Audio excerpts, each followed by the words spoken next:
Hi friends, welcome to Neo Home Tuitions. എന്തൊക്കെയാണ് മക്കളെ വിശേഷം? സ്കൂളൊക്കെ തുറന്നു.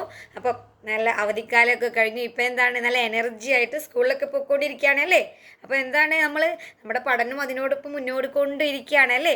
അപ്പോൾ ഇന്ന് നമ്മൾ ഡിസ്കസ് ചെയ്യാൻ പോകുന്ന ഭാഗം ഏതാണെന്ന് വെച്ചാൽ, നമ്മളിപ്പോൾ ഡിസ്കസ് ചെയ്യുന്നത് 10ാം ക്ലാസ്സിലെ ഭാഗമാണ് ഡിസ്കസ് ചെയ്യുന്നതെന്ന് അറിയാം അല്ലേ? CBSEയുടെ ഏതാണ് ഡിസ്കസ് ചെയ്യുന്നതെന്ന് അറിയാം.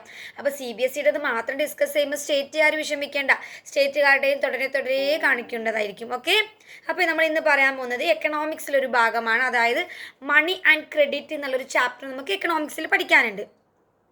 അപ്പോൾ അതിനകത്ത് കുറച്ച് കാര്യങ്ങൾ പറയുന്നുണ്ട്.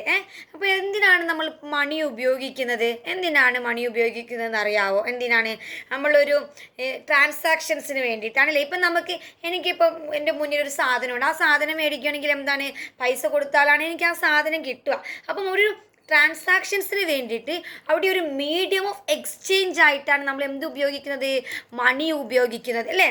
അപ്പം നിങ്ങളടുത്ത് ഇങ്ങനെ ഒരു ചോദ്യം ചോദിക്കാം, എന്തായിരിക്കും? Money as a medium of exchange. അങ്ങനെയാണെങ്കിൽ അത് പറയാനുള്ള വഴികൾ എന്താണ്? മണി ഒരു മീഡിയം ഓഫ് എക്സ്ചേഞ്ച് ആണ് എന്ന് പറയാൻ നിങ്ങൾ എങ്ങനെ പ്രൂഫ് ചെയ്യും? എന്താണ് പ്രൂഫ് ചെയ്യും? നമുക്കറിയാം, സൂപ്പർ മാർക്കറ്റിൽ നിന്ന് പർച്ചേസ് ചെയ്യണമെങ്കിൽ ഗ്രോസറി സാധനങ്ങളാവട്ടെ, ഫ്രൂട്ട്സ് ആവട്ടെ, എന്ത് സാധനമാവട്ടെ, അത് പർച്ചേസ് ചെയ്യണമെങ്കിൽ നമുക്ക് എന്ത് വേണം? പണം വേണം അല്ലേ? പിന്നെ എന്ത് വേണം? നമുക്ക് ബിൽസുകൾ പേ ചെയ്യാം. ഇലക്ട്രിസിറ്റി ബില്ല്, വാട്ടർ ബില്ല്, എന്ത് തരം ബില്ലുകളും ആവട്ടെ, ആ ബില്ലുകൾ നമുക്ക് എന്ത് ചെയ്യാനാണ്? ബില്ല് പേ ചെയ്യാൻ നമുക്ക് എന്ത് വേണം? പണം വേണം. ഓക്കെ, എക്സാമ്പിളായിട്ട് നമ്മൾ അത് പറഞ്ഞു. നമ്മൾ ഹോട്ടലിൽ പോയി ഫുഡ് കഴിച്ചാൽ ഇതെൻ്റെ കസിൻ്റെ ഹോട്ടലാണ്, നമുക്ക് അങ്ങനെ പോയിട്ട് ഭക്ഷണം കഴിക്കാൻ പറ്റുമോ? ഇല്ല. അവിടെ ഹോട്ടലിൽ ഫുഡ് ഓർഡർ ചെയ്താലും, അല്ലെങ്കിൽ റെസ്റ്റോറൻറ്റിലോ കഫേയിലോ എന്തെങ്കിലും ഫുഡ് ഓർഡർ ചെയ്താലും അവിടെ എന്ത് വേണം നമ്മൾ ഉപയോഗിക്കുന്നത്? ഒരു യൂട്ടിലിറ്റി ആയിട്ടില്ല, അല്ലെങ്കിൽ ഒരു മീഡിയം ഓഫ് എക്സ്ചേഞ്ച് ആയിട്ട് നമ്മൾ എന്ത് ഉപയോഗിക്കുന്നുണ്ട്? പണം ഉപയോഗിക്കുന്നുണ്ട്. ഇപ്പം മൂവിയുടെ ടിക്കറ്റ് കാണാനാവട്ടെ, റെയിൽവേ ടിക്കറ്റ് ആവട്ടെ, എയർപോർട്ട് ടിക്കറ്റ് ആവട്ടെ, എന്തിനും നമ്മൾ എന്താണ് ഉപയോഗിക്കുന്നത്? പണമാണ് ഉപയോഗിക്കുന്നത് അല്ലേ?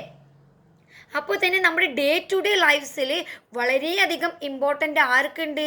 മണിക്കുണ്ട്. അങ്ങനെയാണെങ്കിൽ മിസ് ഒരു കാര്യം പറയട്ടെ, ട്രാൻസാക്ഷൻസ് ഇൻവോൾവിങ് മണി ആർ എന്താണ് ഇവിടെ പറയുന്നത്?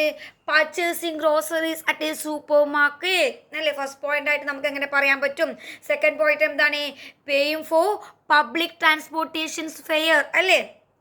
അങ്ങനെ ചെയ്യാൻ പറ്റും. പിന്നെ എന്താണ്?